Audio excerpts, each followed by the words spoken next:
kabajamtoota daawwattoota miidiyaa wiirtuu ashamaa akkam jirtu fulbaana 21 wiixata guyyaa oduu gaggabaaboo isaa kanaaf qabanneen isin dhageessisa oduu waliin ani odaabtaamuuti haga xumuraatti nu hordofa.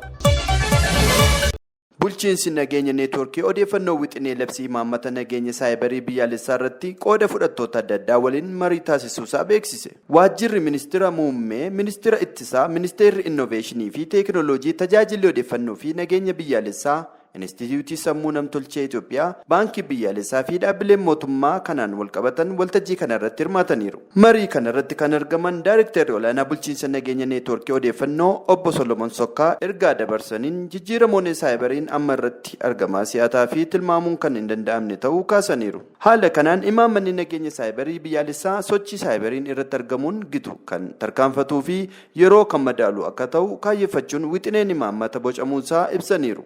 Itti dabaluunis sababoota imaammata nageenya saayibarii biyyaalessaa qopheessuuf kakaasan keessaa saayibarii daangaa kan ce'u ta'uusaa fi amala jijjiiramu qabaachuusaa eeranii tarsiimoo Itoophiyaa dijitaalaa bara 2025 biyyattiin hojjechiisaa jirtu nageenya saayibarii caalaatti kan barbaadu ta'uusaa eeraniiru. Jijjiirama haala qilleensaa taanuun yaaddoon addunyaa guddaan aleellaa saayibarii ta'uusaa fi dippiloomaasii saayibarii guddisuuf birmadummaa dijitaalaa eegsisuuf imaammanni nageenya saayibarii biyyaalessaa haala yeroo irratti hundaa'uun bocamuunsaa ka'umsa guddaa nuuf ta'eera jechuunis ibsaniiru. Waajjira ministeera muummeetti da'eetaan ministeera dhimmoota kaabinee obbo Tasfaayee Dhaabaa waltajjicha irratti ergaa dabarsaniin dhimmi nageenya saayibarii itti gaafatama qaama hunda ta'uusaa fi kan mirkaneessuuf lammiileen mootummaan damee dhuunfaa dabalatee qaamoleen dhimmi ilaalu biroon itti gaafatamummaa isaanii bahu akka qaban hubachiisaniiru. Bulchiinsi nageenya neetwoorkii odeeffannoo wixinee yeroo gaafatu qopheessuunsaa tarkaanfii olaanaa ta'uusaa dubbataniiru. Dhuma irratti hirmaattonni waltajjichaa barbaachisummaa imaammata kanaa dubbataniiru. Tajaajila oduu Itoophiyaatu gabaase.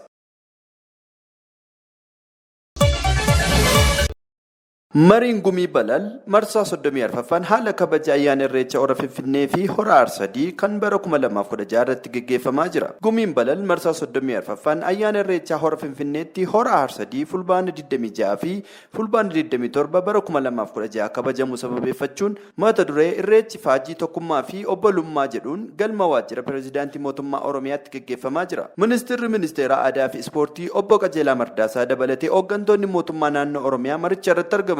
Ministeerri ministeera aadaa fi ispoortii obbo Qajeelaan haasaa taasisaniin irreechi dhiifama kan ittiin waliif taasisanii fi obbolummaa kan ittiin wal cimsanidha jedhan. Maricha irrattis qorannoon ka'umsaa maalummaa irreechaa yuunivarsiitii Jimmaatiin gaggeeffamee dhiyaate irratti mari'atamaa jiraachuun eerameera. FBCtu gabaase.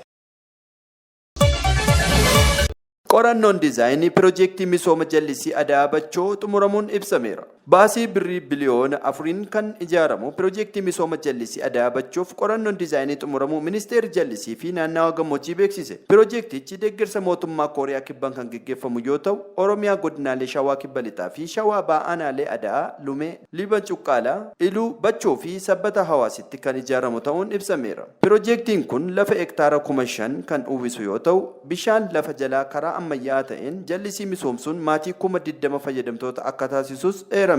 Ijaarsi isaas hojiilee boolla bishaanii 42 qotuu dabalatee boollawwan duraan qotaman jabeessuu kan dabalatu ta'uu ragaa ministeericharraa argame ni mul'isa.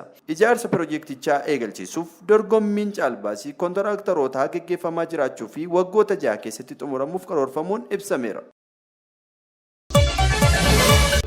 Dargaggoonni sochii Awusoo afran qalloo waggootaaf addaan citee ture deebisanii haaromsuuf socho'aa jiraachuun ibsameera. Bara 1954 akka lakkoofsa Itoophiyaatti hundeeffamuun aadaa, afaanii fi duudhaa Oromoo dhalootaa dhalootatti dabarsuu irratti oolmaa guddaa kan oole Awusoon afran qalloo sababa miseensonni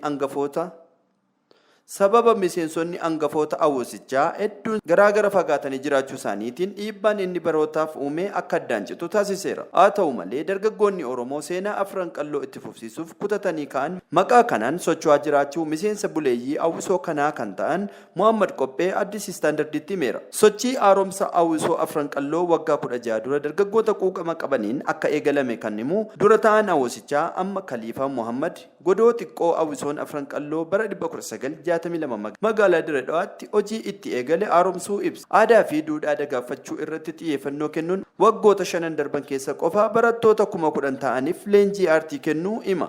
Gabaasi kan Addis Istaandardiiti. Daawwattoota keenya oduun isaa kanaaf qabanne kana fakkaata. Qophiilee miidiyaa wiirtuu afaan biroo waliin nagaan oola.